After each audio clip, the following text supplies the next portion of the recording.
Vamos então continuar a falar dos aspectos astrológicos, como eu vos disse no outro dia.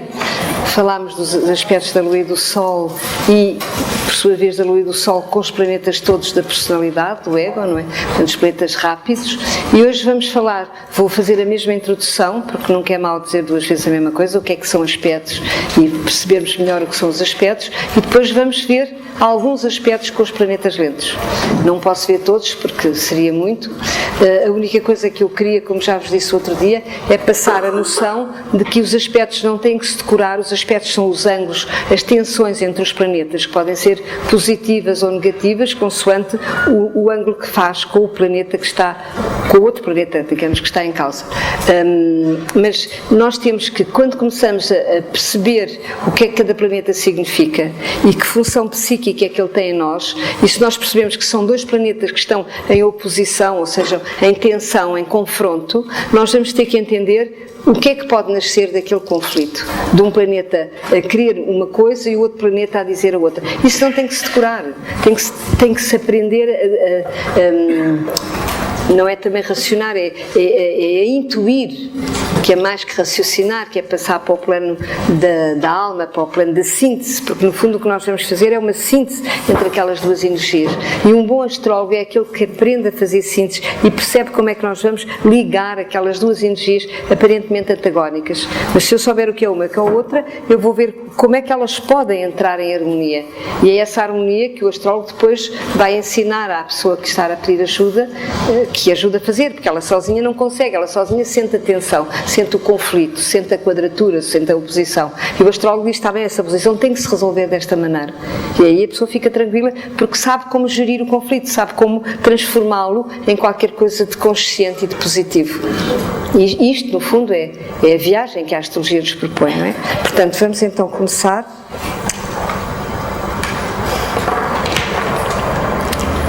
Portanto, temos novamente aqui a espiral do zodíaco e temos a divisão e temos o círculo. Portanto, no princípio era a unidade, como ensinavam os mestres taoístas, como é que eles dizem na primeira lei do Tao, é no círculo da perfeição todas as coisas se encontravam indissociavelmente unidas. Portanto, era a unidade, a tal memória de unidade que a nossa alma traz e tem. E houve uma ruptura na unidade, ou seja, a unidade cindiu e gerou dois polos, duas situações que criaram uma tensão. E esses polos geraram a energia, geraram o universo, geraram as espirais cósmicas. O zodíaco, como vocês veem, é uma espiral, ou seja, são dois polos que se atraem e que se procuram no espaço e no tempo. Para quê? Para ir novamente ao encontro da unidade, não é? O objetivo é voltar à unidade. Então,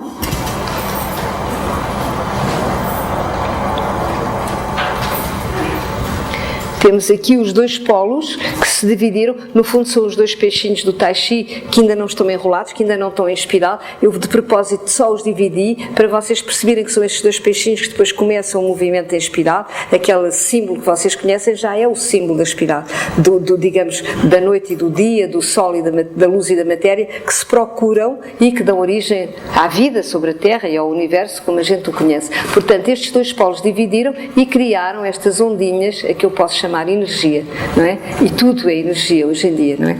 Porque nós vivemos exatamente num universo dual, num universo dividido, num universo de luz e de matéria. Vamos continuar. Cá estão os dois polos já em movimento, portanto este símbolo simboliza já o movimento da relação dos polos opostos, que é exatamente a relação dessas duas, digamos, metades da unidade que se procuram novamente, não é? E que é um símbolo taoísta e que é, no fundo, a divisão que já pressupõe a existência dos ciclos. Vamos ver então agora. Peço desculpa, carreguei uma coisa que eu não sabia onde. Alexandre. Será aqui que eu carrego outra vez? É, pronto. Então, vamos. Aqui assim, vamos. Vocês têm que me deixar espaço para eu pôr os papéis.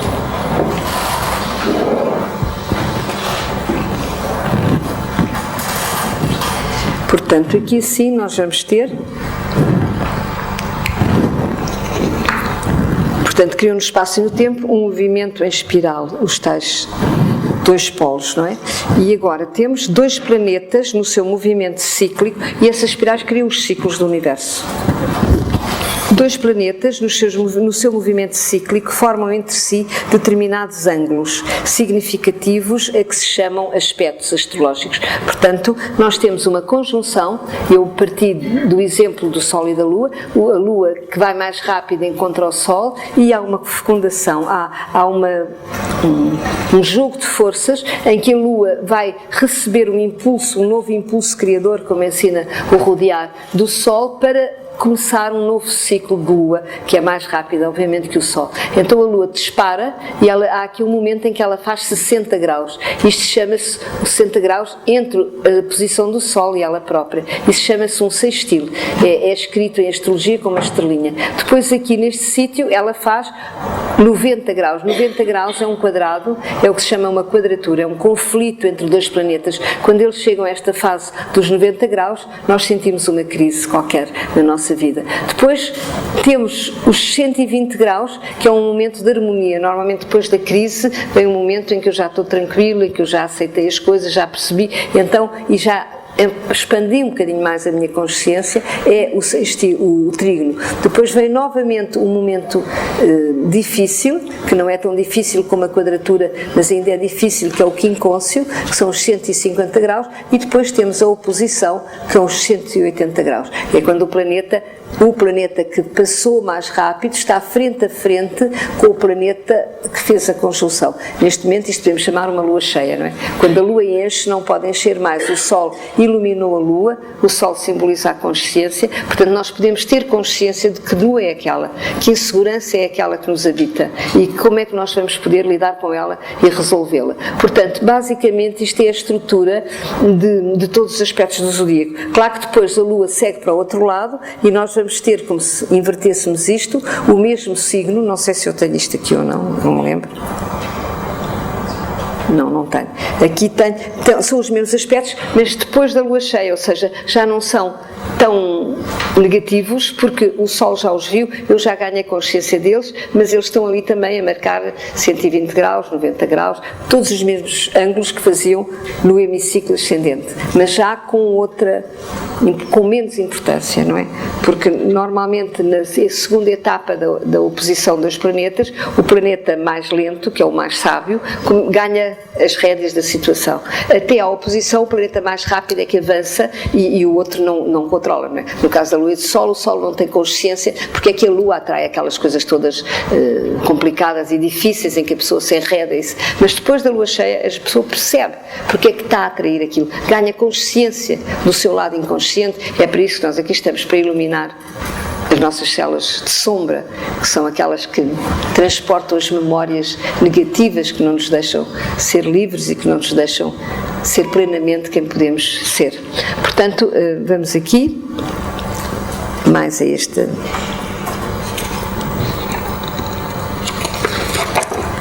Portanto, cada aspecto astrológico entre dois planetas, portanto, aspectos, como vocês viram, são os tais ângulos, positivos ou negativos, representam um estado mais evoluído na diferenciação da energia liberta na conjunção. Portanto, a conjunção, que é a tal fecundação do lento ao rápido, liberta uma energia e depois o rápido avança e vai atrair experiências cada vez com mais qualidade e ao mesmo tempo mais críticas. O que isto quer dizer? Que uma crise é sempre uma oportunidade de irmos mais longe na descoberta de nós próprios e da vida. É sempre uma oportunidade para percebermos mais profundamente quem somos.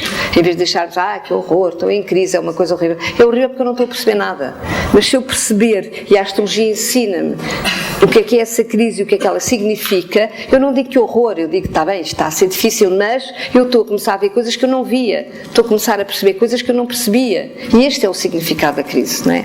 Portanto, o conflito, e agora temos esta frase que eu já disse no outro dia e que acho fundamental para qualquer pessoa que estuda astrologia perceber, e mesmo para qualquer pessoa que não sabe astrologia tentar entender, é que o conflito é a condição básica de toda a dinâmica de transformação. Ou seja, se eu quiser mudar, se eu quiser crescer, se eu quiser libertar-me dos medos, se eu quiser deixar de ser infantil, eu tenho que passar por conflitos, eu tenho que passar por contradições, eu tenho que passar por tensões com outras pessoas, com outras situações que me irão revelar o que é que em mim não está bem, ou o que é que em mim ainda não cresceu. Os outros são o espelho de nós próprios. Nós estamos sempre a interagir. É um jogo de espelhos constantes, em que os outros nos devolvem quem nós somos e quem nós ainda não somos. Ou o que é que nós não devemos ser. Se nós estivermos abertos às experiências e pensarmos, espera aí, esta pessoa veio ter comigo e está-se a passar tão mal, porquê? O que é que eu tenho que aprender com ela? O que é que ela está a querer me dizer com aquela situação tão difícil que ela me está a propor? E aí sim, aí eu começo a ter lucidez, aí eu começo a poder gerir as crises, não a partir da lua, que é o inconsciente, mas a partir do sol, que é a consciência. Portanto, o conflito é a condição básica de toda a dinâmica de transformação. Pessoas muito calminhas, sem conflitos, em que tudo calma e que nada acontece, não evoluem, não entram em movimento, estão ali paradas, a achar que estão bem, quando na realidade a vida passa, um dia morrem e não percebem o que é que aconteceu. Estão ali, não entraram em movimento, não entraram em tensão, não entraram em evolução. Bom, portanto, o desenvolvimento da consciência começa na dualidade, ou seja, começa exatamente na compreensão que há um conflito, que há uma tensão entre dois polos e tende para a unidade. Portanto, a dualidade, ela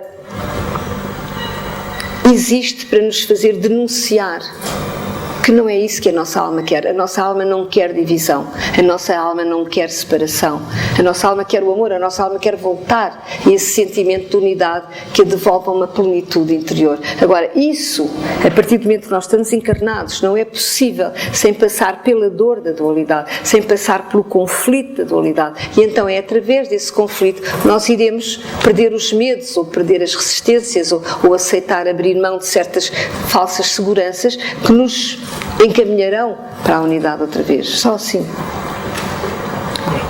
Portanto, isto são os aspectos astrológicos. Então, agora vamos entrar nos lentes. Eu vou repetir um bocadinho o que disse sobre os planetas lentes, que são os planetas da transcendência, para depois vocês perceberem o que é que são os aspectos que nós temos com esses planetas lentes. Portanto, isto são tudo que vem a seguir, vocês já ouviram nas aulas dos planetas lentos, vão voltar a ouvir, mas nunca é mau ouvir outra vez.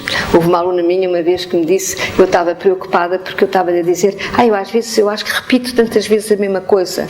E ela dizia-me assim, olha, não se preocupe, porque eu li no Rider Days a seguir as pessoas para perceberem, para interiorizarem as coisas que a mente percebeu, precisam de ouvir 300 vezes. Já disse 300 vezes, eu disse não 300, ainda não disse, então continuo a dizer. Portanto, vamos dizer mais uma vez, que é para vocês interiorizarem, caminhar, começarem a interiorizar estas coisas já.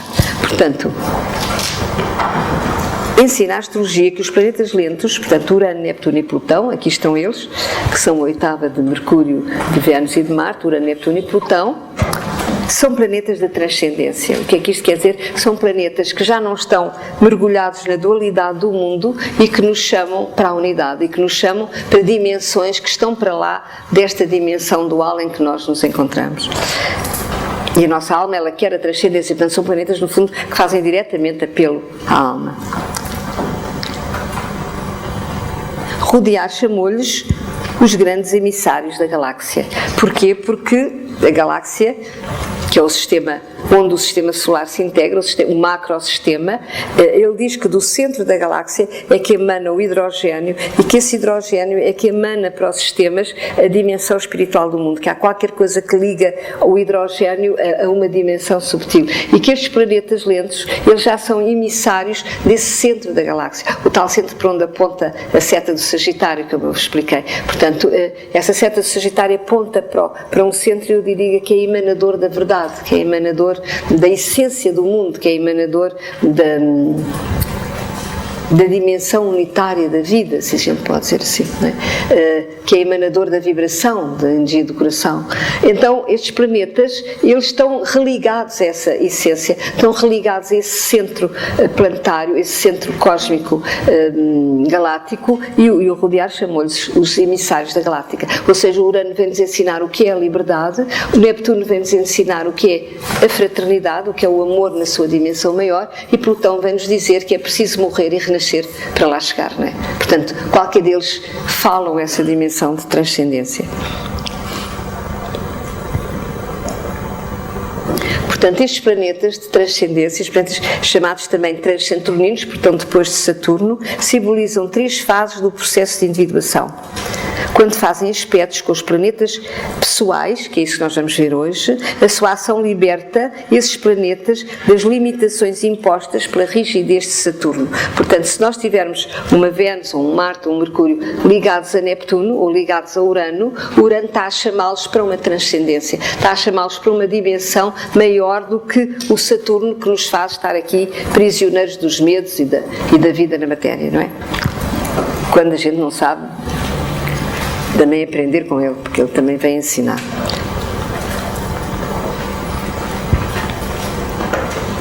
Urano é a mente cósmica divina que dinamiza toda a manifestação. Portanto, Urano é a 8ª superior de Mercúrio, que é a nossa mente racional, digamos. Urano é a intuição, é a capacidade de captar e de perceber sinteticamente as coisas. Podemos lhe chamar a mente divina, corresponde ao nosso hemisfério direito, e nós podemos entrar em sintonia com essa vibração e ser também inspirados. Sempre que há inspiração, sempre que há criatividade, nós estamos a receber diretamente a vibração do Urano, não é?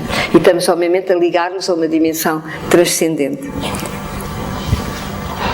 Portanto, quando temos Urano a fazer um aspecto com o planeta pessoal, esse Urano chama por aquele planeta para uma dimensão maior, de maior liberdade.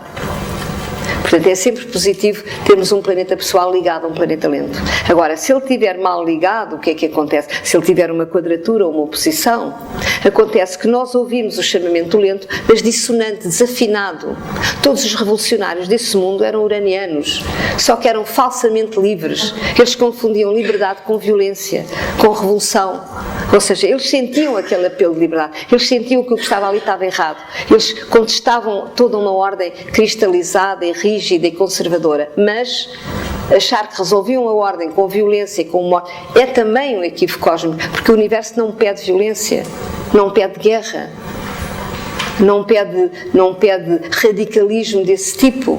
Portanto, querer usar através de métodos plutónicos, porque o Plutão é que é violento, o Plutão é que vem da Terra, é que vem das trevas, é que vem da origem da humanidade. Querer usar com métodos plutónicos uma resposta uraniana, obviamente que é o maior dos equívocos. E é o que fizeram, o que ainda fazem todas as revoluções deste mundo. Julgar pela violência trazem a ordem e a paz ao mundo. Claro que nunca mais trazem ordem nenhuma. Violência atrai violência, e mais violência ainda. Portanto, nunca pela violência se poderá chegar à paz. Nunca. Isso é uma desafinação de uma relação Urano-Marte, por exemplo, ou Urano-Mercúrio, ou Urano-Saturno. Quer dizer, a gente ouve o planeta lento, mas ouve mal, ouve desafinado e toma liberdade por uma coisa que a liberdade não é. Com a Neptuno é a mesma coisa, nós tomamos por misticismo e por ideal e por absoluto coisas que não são o absoluto. Uma Vênus quadratura ao Neptuno julga que um amor humano é o absoluto, não é. Ninguém nos pode dar o absoluto, porque ninguém é perfeito. Todas as pessoas têm que amar os outros na imperfeição de si próprias e dos outros. Vênus ama na imperfeição. Portanto, se eu quero a perfeição na imperfeição, eu vou ter desilusão. Nunca vou ter perfeição. Se eu perceber que o amor absoluto vem de uma entrega interior à vida e nunca de um ser humano que não tem como dar-me essa dimensão. Isto, por exemplo, é uma desafinação de Neptuno, uma quadratura, uma oposição de Neptuno a Vênus. Eu ouço o Neptuno, ouço o apelo de absoluto, mas desafinado, ouço o mal. Julgo que o Neptuno é aquela pessoa que está ali. Bom, portanto,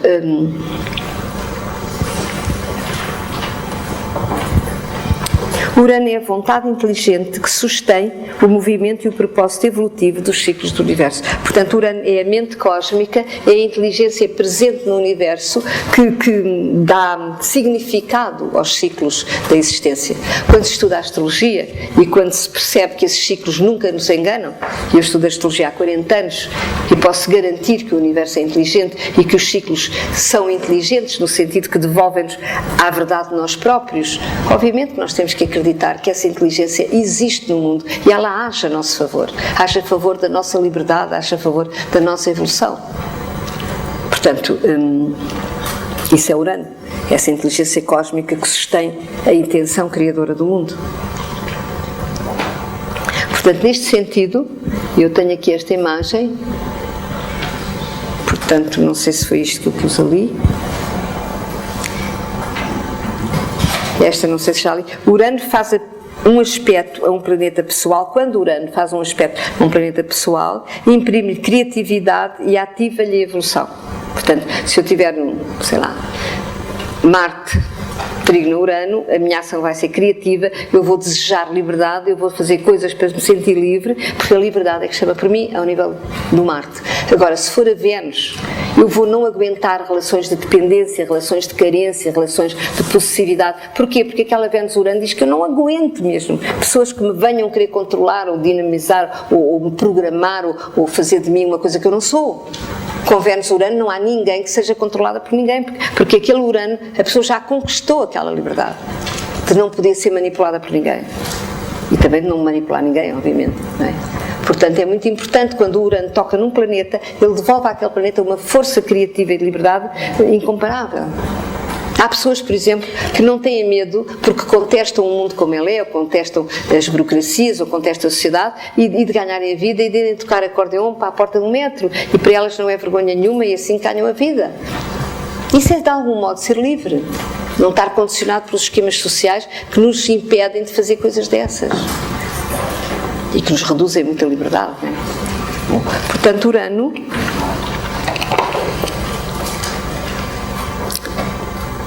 quando está ligado a um planeta lento, imprime criatividade, chamam para uma dimensão mais livre, mais dinâmica e mais universal. Portanto, vocês vejam nos vossos temas que planetas é que estão bem ligados a Urano, bem ou mal ligados aos lentos, porque isto também, eu digo-vos desde o primeiro dia, tragam o vosso tema para a aula, porque à medida que eu vou falando, vocês vão descobrindo coisas no vosso tema. Em você, como se eu vos tivesse também dar uma consulta.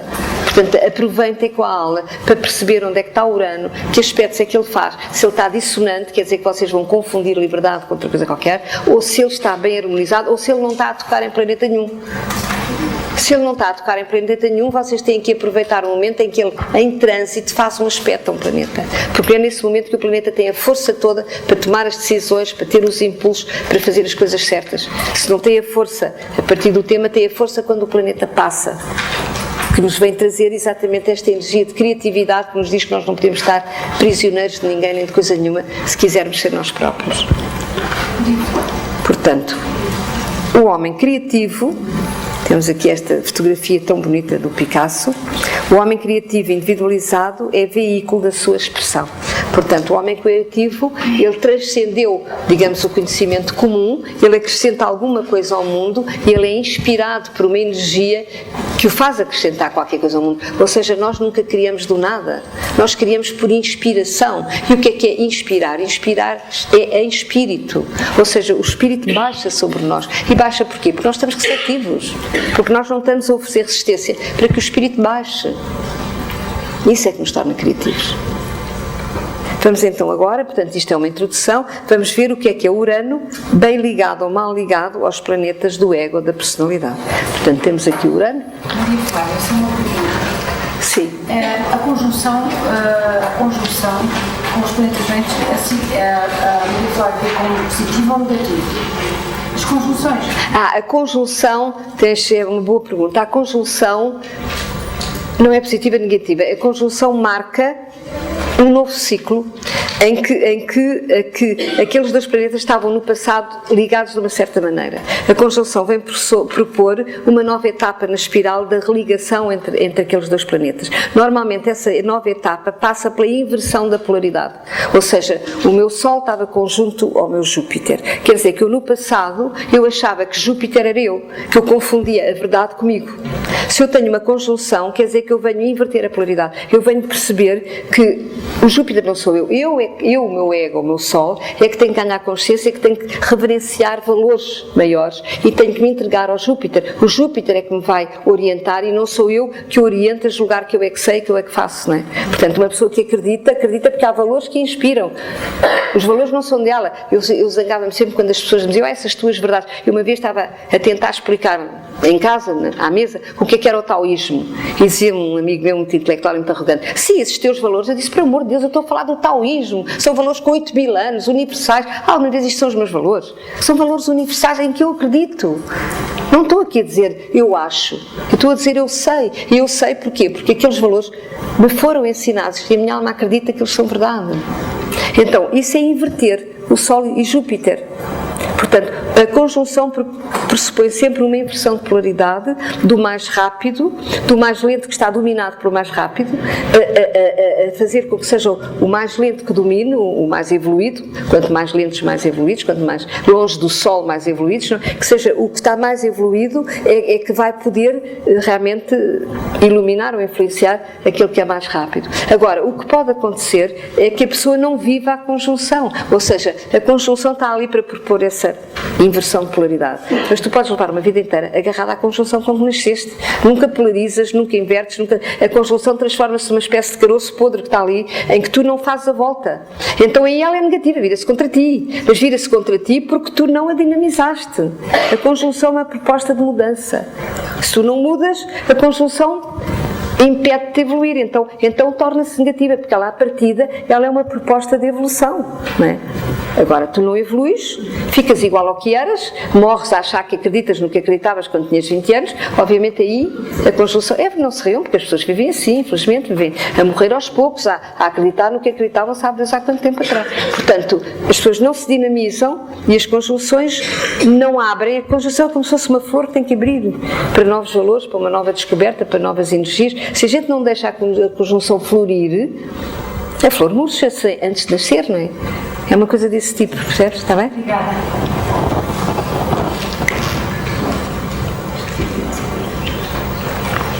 Mas é importante teres perguntado porque não há nada que explique as conjunções nos livros de astrologia. Não há nenhum livro que diga isto que eu estou a dizer. Portanto, aproveitem porque isto é que eu estou a dizer. O caroço podre acho que foi assim. Bom, portanto, vamos agora aos aspectos de Urano, aos planetas rápidos. Onde é que eu tenho? Está aqui. Portanto, como digo, vou dizer coisas muito rápidas e muito sintéticas, porque não temos tempo de falar muito, mas, portanto, Urano-Sol. Urano-Sol em negativo, portanto, seja uma oposição ou bem aspectado. Vou dizer sempre um mal aspectado primeiro para acabar com o outro que é mais bonito. Bom, portanto, o que é Urano mal aspectado ao Sol? Representa rebeldia.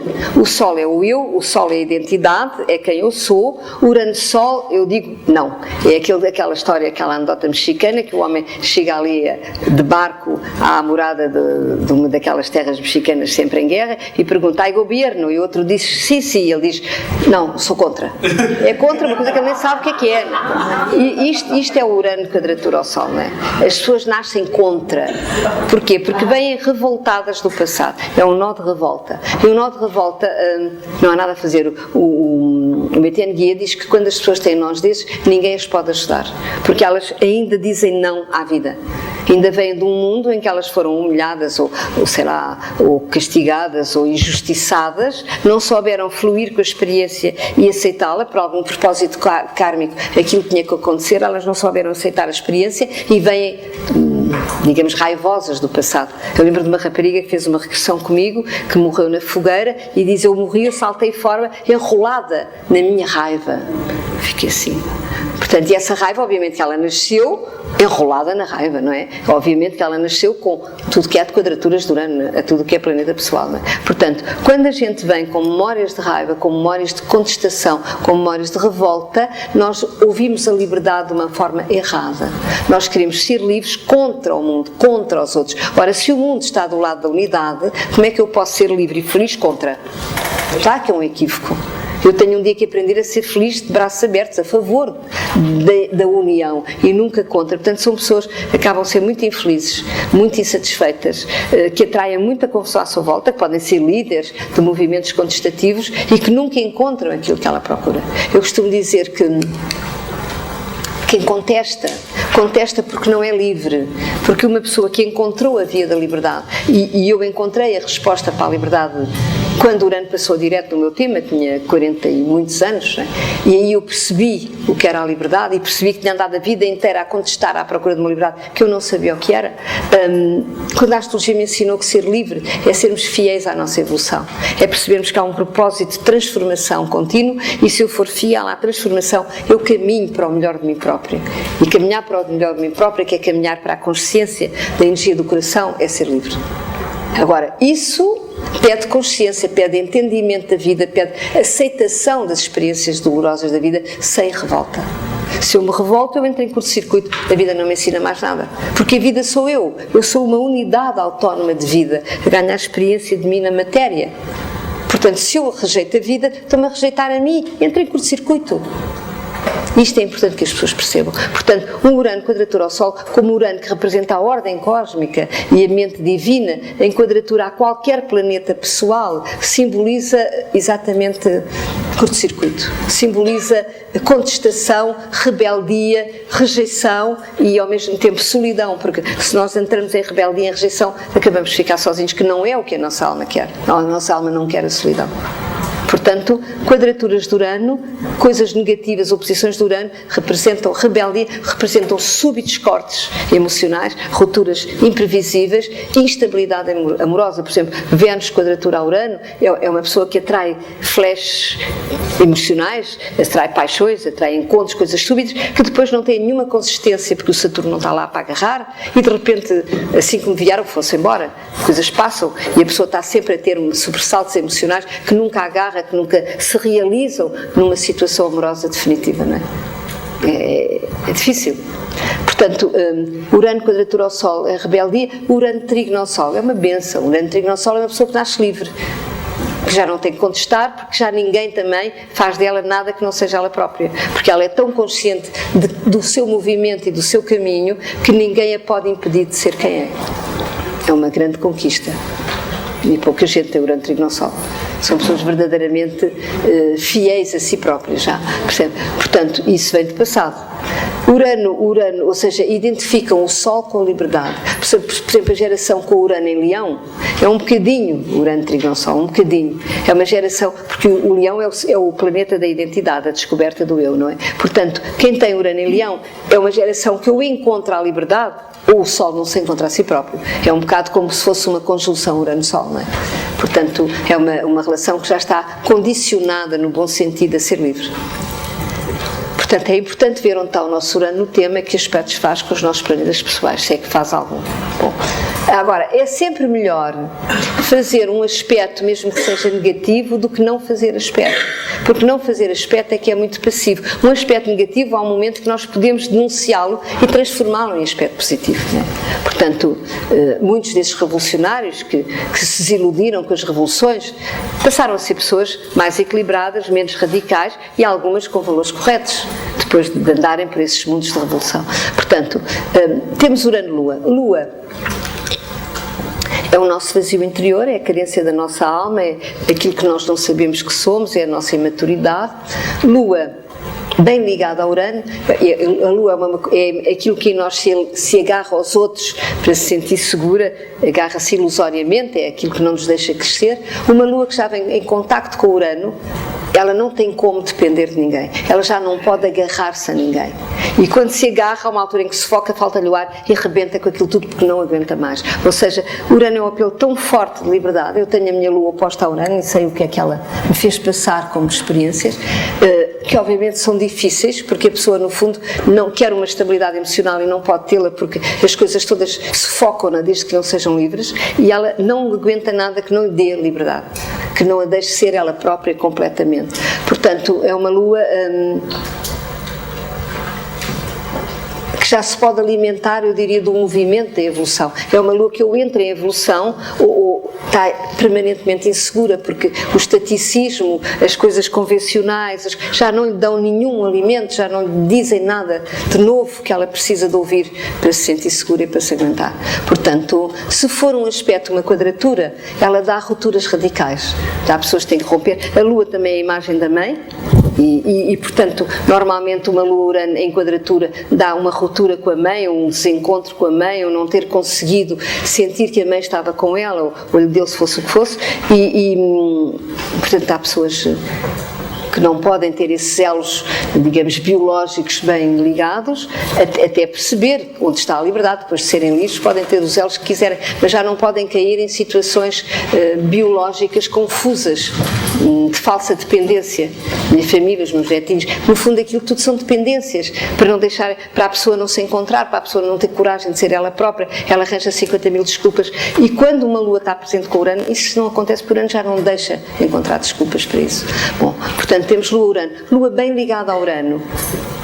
Não dá, em princípio não dá rupturas, mas dá pessoas que já não se envolvem em dependências nenhumas, ou seja, aquela lua já não suporta qualquer situação em que queiram manipulá-la, ou controlá-la, ou obrigá-la a ir por aqui ou por ali. Aquela frase do Zé Régio, que eu jogava que era Fernando Pessoa, porque é do Zé Régio, que eu sei que não vou por ali. Quer dizer, uma lua Urano sabe, como um sol Urano, que não vão para onde os outros querem que eles vão, já não vão. Conquistaram essa autonomia. É muito forte o apelo do Urano, muito forte, e é uma conquista num tema pessoal. Eu às vezes vejo temas com imensas quadraturas e de repente há ali um aspecto bonito de Saturno-Urano, por exemplo. Ainda esta manhã vi um tema que tem o Saturno-Trígono-Urano, que é exatamente a salvação daquela pessoa. Aquela pessoa, o tempo vai levá-la à liberdade. E o tempo trouxe-a já à astrologia, e o tempo encaminhou-a para um futuro mais livre, porque ela tinha já com ela essa conquista de outra vida. Esse Saturno, o tempo ligado a uma dimensão de liberdade. Bom, portanto temos Lua Urano. Agora, Mercúrio-Urano. Mercúrio é a mente inferior, é o hemisfério esquerdo, e Urano é a mente superior, é o hemisfério direito. Urano é a intuição, Mercúrio é o raciocínio analítico, digamos. Mercúrio pensa de fora para dentro, Urano pensa de dentro. Portanto, quando há uma quadratura, há um conflito de hemisférios, ou seja, há uma rigidez emocional, há uma pessoa agarrar-se ao Mercúrio julgando que é Urano. Julga que a liberdade está na rigidez mental. São pessoas com quem não se pode discutir nem falar, são completamente rígidas, são radicais, o que elas acham é o que é, não admitem nuances, não são fluidas, não são adaptadas, são completamente contestativas, mas uma contestação sem compreensão profunda. Porquê? Porque no fundo elas contestam, mas na realidade não são intuitivas, porque a intuição é que nos dá a fluidez, é que nos dá a percepção de como harmonizar as coisas. A intuição é como que uma água da mente. Olha, estou a dizer uma coisa bonita, mas nunca tinha dito isto. Mas é a água da mente. A intuição é qualquer coisa de muito fluido, de muito inteligente, no sentido mais profundo da palavra, porque a intuição é a mente ligada ao coração. Se a mente não se ligar ao coração, eu não tenho intuição. Se eu pensar só no plano mental sem coração, eu não tenho intuição. Ora, estas quadraturas a Urano, elas não passam pelo coração. Portanto, Mercúrio e Urano em quadratura são pessoas originais, querem revoluções, querem coisas novas, querem mudanças, mas querem tudo sem intuição, sem coração. Portanto, há pessoas rígidas e insuportáveis que a gente não está para aturar, porque não conseguem dialogar, não conseguem perceber a posição do outro, não conseguem entender que elas talvez não tenham muita razão. É assim, a vida é que tem que as ensinar, porque ninguém as pode convencer. Portanto, são mentes rígidas, mentes complicadas. Se o Mercúrio tiver em Trígono a Urano, são seres muito inteligentes, porque aliam a mente analítica à mente intuitiva. Eles percebem a parte analítica e percebem depois, dão um salto para a intuição. Portanto, são pessoas que captam tudo, que percebem tudo, que são criativas, apanham as coisas, são originais. Normalmente são pessoas muito... Nunca vi um Mercúrio Trígono Urano ou bem ligado a Urano que não desse uma pessoa muito inteligente. Agora lá está, é uma inteligência que às vezes também ainda não está ligada ao coração, que também tem que se ligar mais profundamente, se calhar, à alma e à vida. Mas já há uma maneira de pensar abrangente e sintética e mais universal, não é? Porque o Urano dá essa universalidade. Digamos que as pessoas, a geração que tem Urano conjunto a Plutão em Virgem, que é a geração que agora tem por volta dos 40 anos, 40 e poucos anos, que foi uma geração muito rebelde e muito prepotente e muito arrogante, ela já tem Mercúrio ligado a Urano, porque o Mercúrio rege a Virgem. Só que tem lá um Plutão a confundir, a achar que é pela prepotência e também pelo radicalismo das suas mentes que elas vão chegar à liberdade, e não é. Portanto, é uma geração que vai ter que se pacificar com o mundo e consigo para poderem realmente ser verdadeiramente criativos. Eles já são diferentes, eles já vêm a mudar o mundo, mas eles têm primeiro que se mudar a si próprios, em termos de radicalismo mental. Ou seja, têm que tirar o Plutão do Urano para perceber que criatividade não é prepotência. Há uma diferença total entre prepotência. A prepotência é estática, o Plutão é estático. Onde há poder e eu quero segurar, há medo. E onde há medo, há estaticismo, não há movimento. E o Urano é a mente em movimento. Para a mente estar em movimento não pode haver medo. E essa geração tem que denunciar esse medo que os torna arrogantes. Eu tenho uma definição de arrogância mental, porque eu pertenço a uma geração de intelectuais muito materialistas e muito arrogantes, e sei muito bem o que isso é. Tenho uma definição de arrogância mental que eu gosto muito. Eu digo que arrogância é a mente julgar que sabe o que a alma não sente. Tomem essa definição, que é muito bonita. Eu acho que os seus arrogantes sabem tudo e mais alguma coisa, mas eles não sentem que estão a saber, porque aquilo não vem da alma, não vem do coração. Portanto, Mercúrio, Urano, mal aspectados, dá arrogância mental. Muita arrogância mental.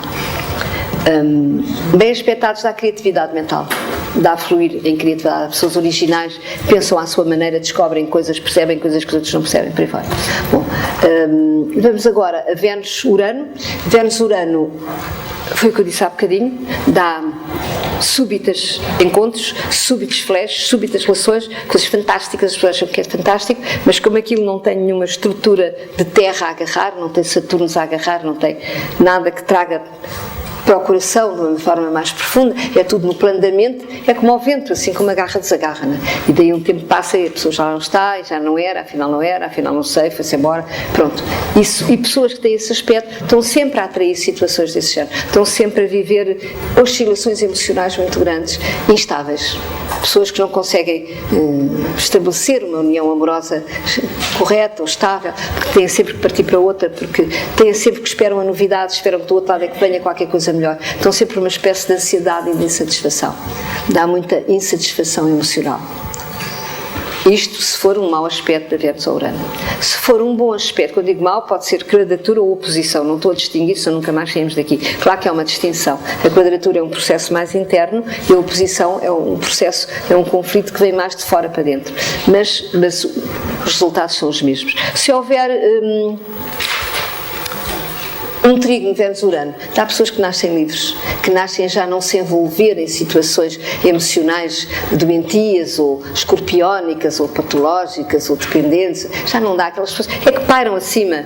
Eu costumo dizer que é pairar acima do ninho de cucos, não é? Aquele filme Pairando acima do ninho de cucos, que era um manicômio que havia e era, portanto, passar por cima das energias do manicômio. E quem está com Vênus-Urano, ela paira acima do ninho de cucos, ou seja, são pessoas que não se deixam agarrar pela mesquinhez destas relações humanas, pelas limitações, pelos medos, elas já estão numa dimensão maior, ou as pessoas acompanham-nas na dimensão amorosa, que é a visão maior que elas têm da vida, ou abaixo disso elas também já não conseguem entender, porque estão noutra. Dizem, aquela pessoa está noutra porque já não tem capacidade de sentir ou de amar de uma maneira mais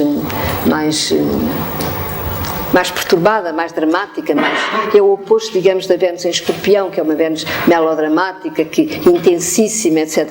Uma Vênus trígono Urano é uma Vênus muito aérea, Quer dizer, o que é que lhe pode faltar? Pode-lhe faltar um bocadinho de sentimento, pode-lhe faltar sentir as coisas, mas há uma espécie de... Porque a Vênus é muito mental, não é? A Vênus ligada a Urano é uma Vênus que pensa em grande e que se emociona com as coisas bonitas e com as coisas que têm movimento e com a liberdade. É uma Vênus que apoia tudo o que é livre e tudo o que é liberdade. Pode ser uma Vênus com dificuldade em sentir o passado, tem dificuldade em abrir para Saturno, para perceber que o passado também é importante, e pode ter dificuldade em sentir, se estiver num signo que não seja de água, se estiver num signo de ar. É uma Vênus que paira um bocadinho, sem grande consciência dos sentimentos, o que também pode dar depois desequilíbrios de outra natureza. Mas, de qualquer maneira, aquilo que ela valoriza tem a ver com o movimento, com a evolução e com a liberdade.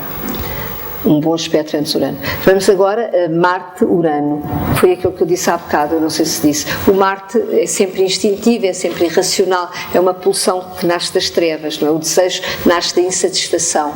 Um Marte bem ligado a Urano é um Marte que já quer a liberdade, já só deseja aquilo que o torna livre, já quer apostar naquilo que é movimento, naquilo que é mudança, naquilo que é transformação.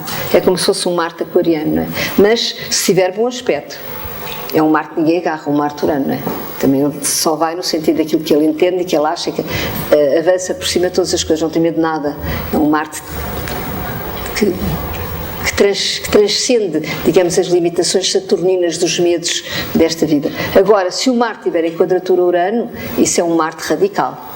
É um Marte que atrai desastres, tem que ter cuidado, não se mete em automóveis, porque é demasiado aventureiro no sentido rígido da palavra. Eu costumo dizer que, por exemplo, essas corridas de automóvel em que as pessoas confundem o acelerador com a liberdade, isso são quadraturas de Marte-Urano, obviamente.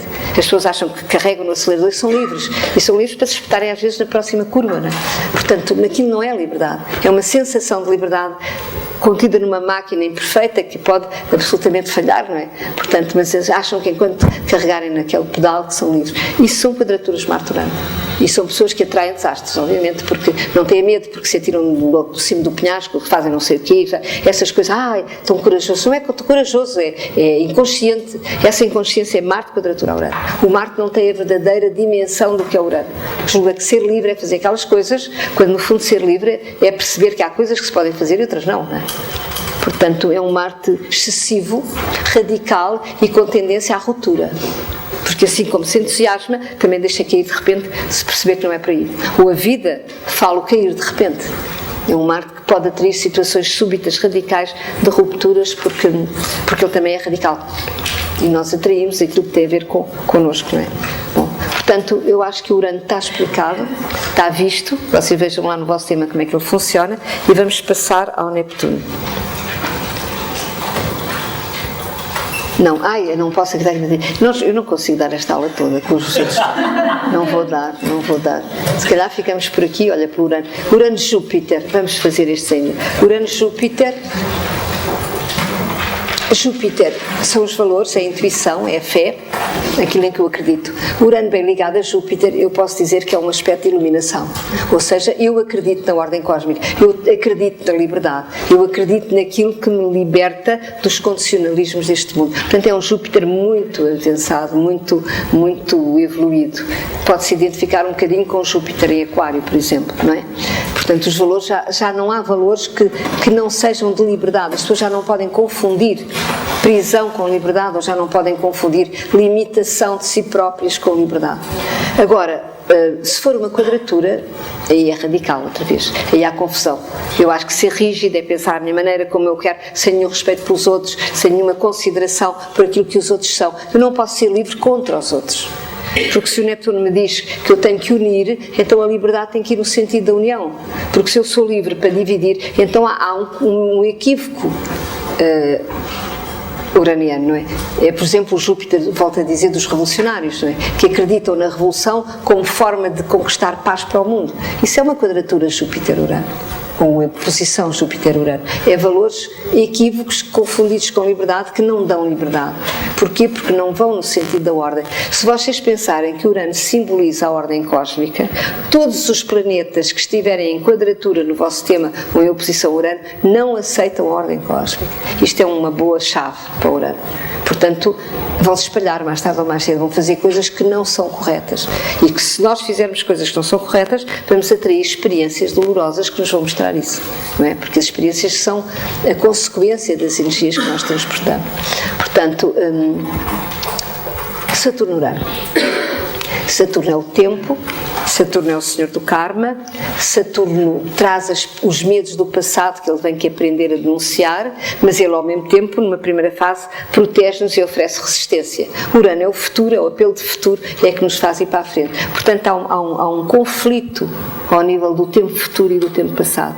Ou seja, eu quero ir para a frente, mas sem assimilar os valores do passado. Se for um mau aspecto, Saturno-Urano. Eu tenho medo de ser livre, por exemplo. Eu quero ser livre, mas no fundo tenho medo de assumir a dimensão da liberdade. O Saturno trava-me.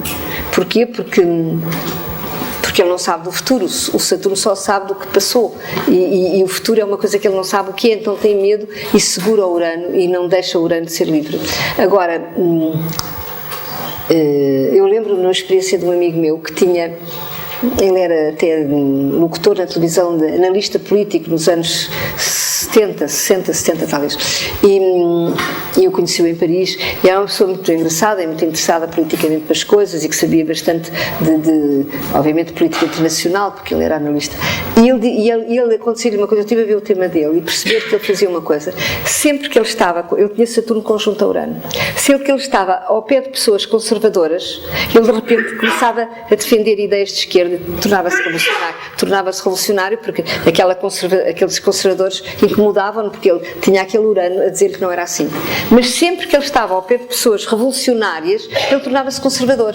E ele dizia também, não é assim, porque o Saturno não sei. E então era tão engraçado porque ele tinha aquela dualidade do Saturno e do Urano, em que ele não conseguia ainda, se calhar, fazer a síntese da liberdade com a verdade e com o tempo. Então ele oscilava entre ser conservador e revolucionário, consoante o público que no fundo, com quem ele interagia, não é? Portanto, havia um público conservador que o fazia ser revolucionário e um público revolucionário que o fazia ser conservador. E isso é a oscilação daqueles dois planetas. Mas se eles estão em quadratura, eu diria que é o Saturno que impede o Urano de abrir, é o Saturno que impede, que não nos deixa soltar para a liberdade, que nos faz achar sempre medo e depois como é que é, e depois como é que vai ser. O futuro a gente não sabe, se a gente não confiar na vida. Não é naquele momento, quando a vida nos diz que é preciso tomar uma decisão e abrir uma porta, que a gente vai saber onde é que a porta nos leva. Mas a gente tem que confiar. Se a gente não toma o comboio, nunca sai da estação. E o Saturno não nos deixa tomar o comboio. Portanto, quadraturas Saturno-Urano atrasam a evolução. Criam medos excessivos, criam dificuldades de ser livres. São pessoas que dizem coisas aparentemente muito corretas, mas quando se trata de serem elas a dar o salto, ficam ali em casa sossegadinhas, não dão salto nenhum. É o medo de abrir para a liberdade. Talvez tivessem uma má experiência de liberdade no passado e tenham medo que a má experiência se repita. Portanto, não sabem perceber que onde há fidelidade à vida e fidelidade à verdade, não há más experiências que se repetem, há proteção que nos é concedida pela nossa fidelidade à verdade e à vida. Portanto, Saturno-Urano. Vamos agora a Neptuno-Urano. Neptuno é o planeta da dissolução, é o planeta do amor incondicional, Urano é o planeta da individuação. Eu tenho que saber quem sou. O Neptuno diz-me, tu tens que te perder no coletivo, tu tens que ser com os outros. Então como é que se resolve esse aspecto? Resolve-se percebendo que eu tenho primeiro que saber quem sou, para depois me poder entregar a uma experiência mística ou coletiva. Porque se eu me dissolvo no mundo e nos outros, sem saber quem sou, eu perco-me. Eu perco a minha identidade, eu deixo de saber quem sou. Esses grupos todos, essas massas todas, o futebol, os partidos, todos os grupos em que eu me meto, não porque eu sei quem sou, mas porque eu julgo que o partido é que me diz quem eu sou, ou o grupo de futebol é que... São pessoas completamente alienadas, elas nunca mais se vão encontrar.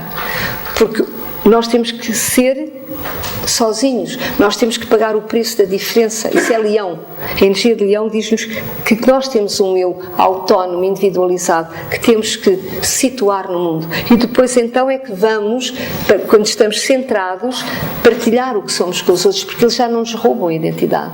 Nós já nos encontramos, já nos centramos. Então o Urano tem que vir primeiro que o Neptuno. Ora, quando há aspectos Urano-Neptuno dissonantes, baralhamos tudo, não é? Baralhamos o Neptuno, baralhamos o Urano, achamos que ser livre é estar com os outros sem saber quem somos, confundimos as coisas, mitificamos a liberdade, o Neptuno, e achamos que ser livre é, sei lá, é ter a relação mais fantástica do mundo, porque essa relação é que nos dá a liberdade, por exemplo, ou mitificamos o Neptuno com uma ideologia incorreta que ainda não é fraterna, e podemos cair toda a espécie de ilusões e de desilusões, porque a vida nisso é implacável, não é? Eu iludo-me, depois vem a desilusão se eu me engano naquilo em que eu acredito. Portanto, Urano-Neptuno pode dar desilusão e ilusão, desde que eu não perceba que há um preço a pagar, que é fazer primeiro o meu processo solitário. O Rudyard, que era o grande mestre da astrologia, ele dizia aquela frase que eu repito muitas vezes e volto a dizê-la agora: é preciso atravessar o deserto. Há sempre um momento da vida, não é sempre, mas há uma altura da vida, há determinados aspectos astrológicos que nos pedem que a gente atravesse o deserto. E ele dizia: é preciso atravessar o deserto para encontrar em nós um oásis, e a partir desse oásis é que vamos dar de beber ao mundo. Ora, esse deserto chama-se esse caminho interior de solidão, em que somos diferentes dos outros, em que os outros não nos percebem, em que os outros não entendem o que é que a gente quer, em que os outros não veem uma verdade que nós já estamos a ver, porque quem segue o Urano segue sempre uma intuição que está à frente das massas, que está à frente daquilo que os outros veem, e temos que perceber que os outros não veem e não os podemos culpar por isso, eles não estão lá. Isso obriga-nos a atravessar o deserto, ou seja, a continuarmos a ser fiéis a essa verdade, mesmo que os outros não entendam. Porquê? Porque há um momento que vamos encontrar aquilo que ele chamou oásis e que eu posso chamar paz interior. E quando encontramos em nós esse oásis, essa paz interior, porque tanto procuramos que chegamos à verdade em nós, então a partir daí podemos abrir os braços e ajudar os outros. Então a partir daí é tal água que nós vamos dar de beber ao mundo. Porquê? Porque a encontramos dentro de nós. E esse é o verdadeiro caminho do Urano para Neptuno. Primeiro viver o Urano para chegar ao Neptuno. Porque se a gente quer dar muito aos outros sem saber quem é, confunde-se, perde-se, não se encontra. Pessoas muito boazinhas que fogem de se encontrar porque dão tudo e a toda a gente e depois querem cobrar e ninguém lhes dá nada e sentem-se injustiçadas e infelizes. Como é que elas não têm que dar nada a ninguém, não têm nada para dar. Ou têm pouco para dar, elas têm que se procurar. A fidelidade a nós próprios é, eu diria que é a primeira fidelidade de todas as fidelidades. Porque nós somos, como eu costumo dizer, o ator principal do nosso filme. Ninguém vive o nosso filme, ninguém vai substituir-nos naquela peça, ninguém vai ser aquele personagem que eu sou. Então eu tenho que ser fiel a mim, para saber que filme é aquele e o que é que eu represento naquele filme, o que é que eu ando ali a fazer. E se eu não for fiel ao meu filme, que é o meu destino, que é o meu projeto, eu não sou fiel a ninguém. Eu não posso dar nada a ninguém, porque eu não sei quem sou. As pessoas que passaram a vida quando eu era nova a dizer que eu era muito individualista e muito egoísta, porque eu tinha que ler os meus livros, as minhas coisas, e eu sentia, chamam-me isso, mas se eu não me encontrar, eu não aproveito a ninguém, porque eu não sei o que ando aqui a fazer, o que é que eu tenho para dar. Ora, isso é Urano a chamar por nós.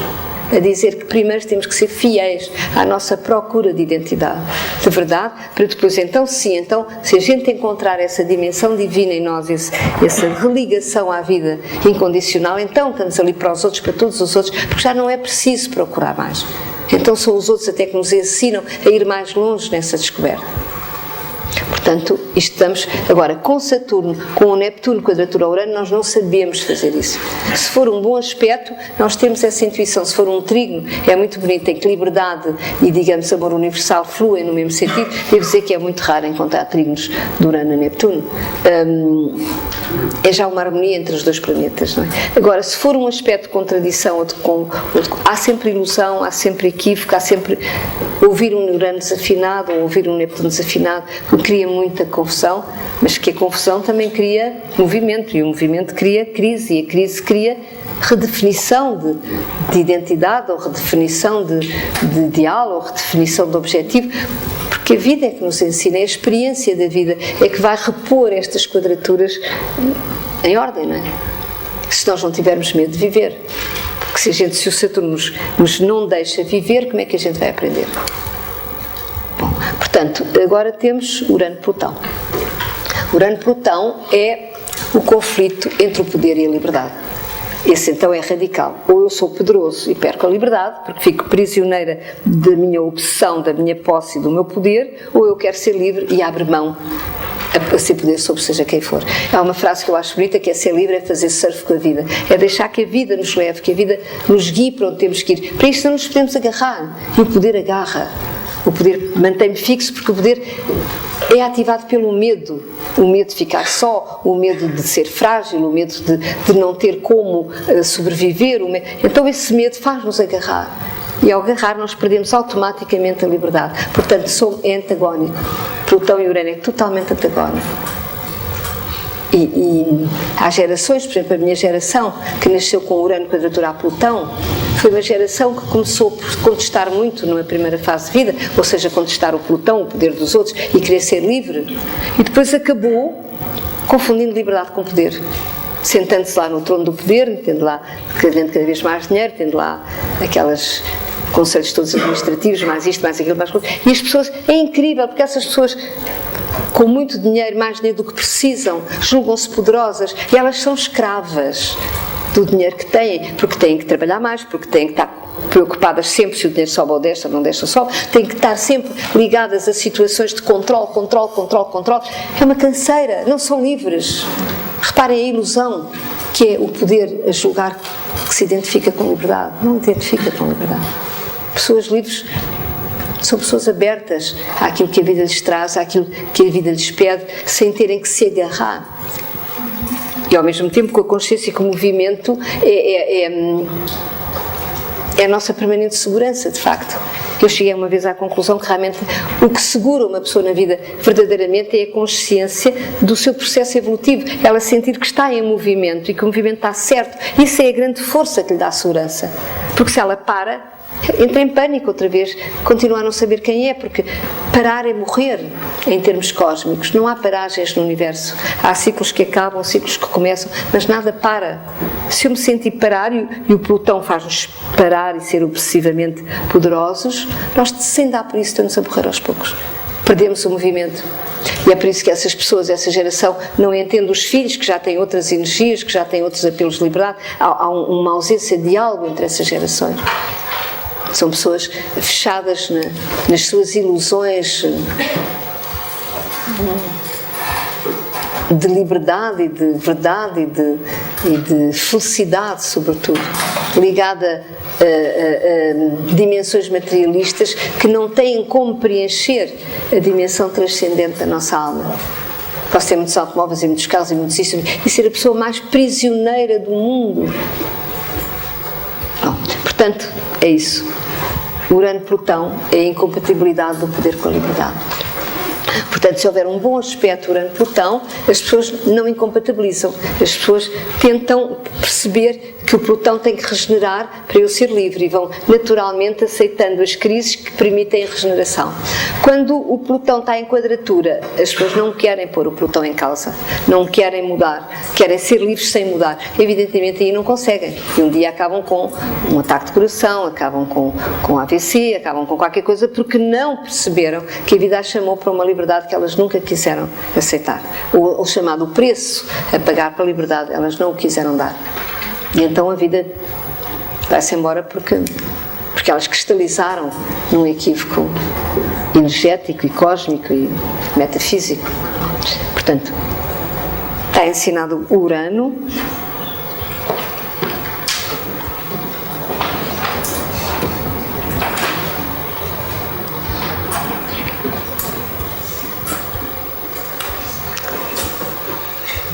Temos aqui há quanto tempo?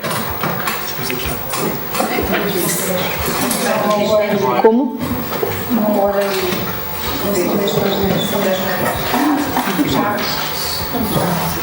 Querem ouvir o Neptuno ou não querem ouvir o Neptuno?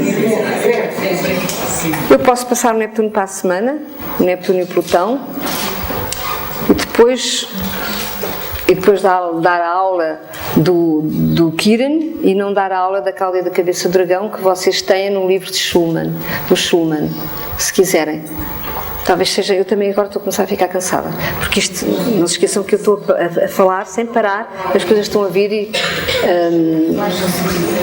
nós iríamos continuar para a semana com o Neptuno e com o Plutão.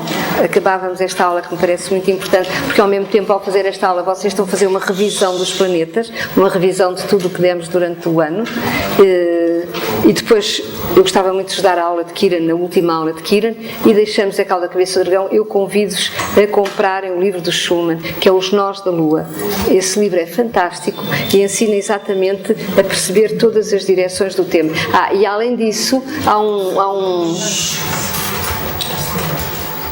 não sei se é o CD que eu tenho dos Nós da Lua, é um CD, não é? Então, ouvirem e a compensarem não terem a aula dos Nós da Lua com o CD da Lua, os Nós da Lua, porque no CD vem lá exatamente a compreensão, vem lá a aula, no fundo, que eu vos iria dar, não é? Fazemos assim, está bem? Muito obrigada.